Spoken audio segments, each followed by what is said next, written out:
All right, thanks for logging on to State Champs.tv, another edition of the OT with Markowski. My name is Lauren Plant, host of State Champs. The man himself, Tom Markowski of the Detroit News, here to talk about all kinds of stuff. And why don't we continue our state championship, football state championship talk that we were doing on the television side. And really individually, I thought some great individual performances. And one that really stood out above all of them was this quarterback at Flint Powers. I mean, Bougnay, I guess is how you pronounce it, junior. I hadn't heard much about him, but he played the game of his life. And he put up some huge numbers, over 400 yards in total offense, really outshone Cooper Rush. Now, I really felt that it was unfair for everybody to see Cooper Rush under those circumstances, meaning it just was an off day for Lansing Catholic. And talking to Jim Ahern, the coach at Lansing Catholic, he said that if anybody watched that game, there was some really bad tackling by Lansing Catholic. Right. And what had happened is, and because their defense couldn't stop Powers, they couldn't get the ball back enough for Cooper Rush and his crew to do some damage offensively.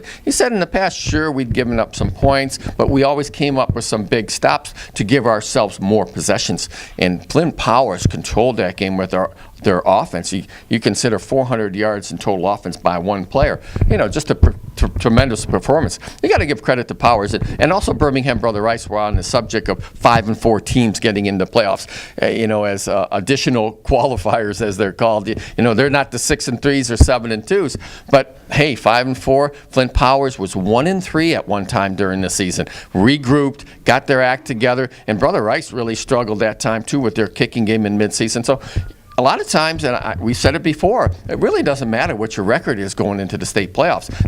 You don't get any extra points for having a 9-0 record as opposed to 6-3, for example. So it really shows you that the team should not give up in midseason, that you can turn things around and have a great season. Yeah, in fact, Flint Powers, the first 2-4 team to ever win a state title. So it was an amazing run for them, no question about it. They did not have much room for error there the rest of the season. Right. But another guy I want to talk about, and we followed him all season long, and again he missed out, I guess, in our Mr. Football race, and maybe that's just our bad, but Devin Church really, especially towards the latter part of the season, stepped up for Rice, put that team on his back, made the big plays when they needed to be made, and he just did it with such poise. Well, you talk about another Catholic running back too, Catholic League running back, and Spencer McGinnis out of St. Mary's, who had an excellent championship game. Sure. But Devin Church was special. Noel Dean, the coach at Lowell, said that was probably the toughest, one of the toughest running backs they'd ever faced. Mm-hmm. And we got to go back a ways, all the running backs that Lowell had faced. Sure. You look at early in the season, we watched Brother Rice quite a bit throughout the season. Devin Church kind of shared time in the backfield. Even at King first game, when I saw him against De La Salle, kind of in early mid-season type of area, he was only carrying 15, 18 times a game. Come state playoff time, it was 32, 33, 35 times a game he's getting the ball. And it wasn't like he was slowing down either. He got stronger. He was breaking big runs. He was shedding tacklers. He sure was.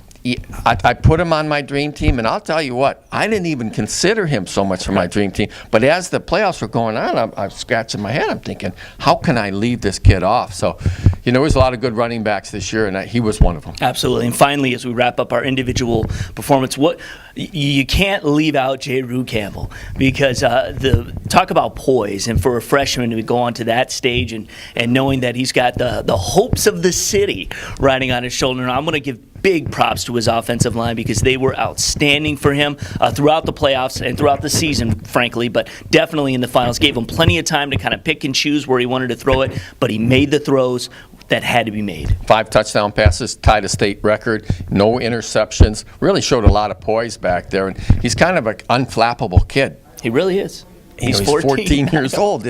I'm still trying to digest that. And granted, he's kind of an old freshman, but because he turns 15 later this month, a month of December. Right. So he does. He has a lot of experience. And what I mean by that, he's been taught by a lot of good people. He's been around a lot of professional athletes. And so that rubs off. If you're around those types of individuals who kind of, go along with everything and nothing, professional athletes, one of the things why they're so good is they try to keep everything on an even keel. There's not too many ups and downs in their professional, if they're good, their professional lives. And I think that rubs off on Jay Rue. Talking to his grandfather, he really pushes his, the kid to do well and to really handle adverse situations. Absolutely. And again, we've got 3 more years to look at him. So yeah, it'll be fun to see how he grows. Yeah, there's no question about it. And speaking of future pro players or top college prospects, Cass Tech, it's a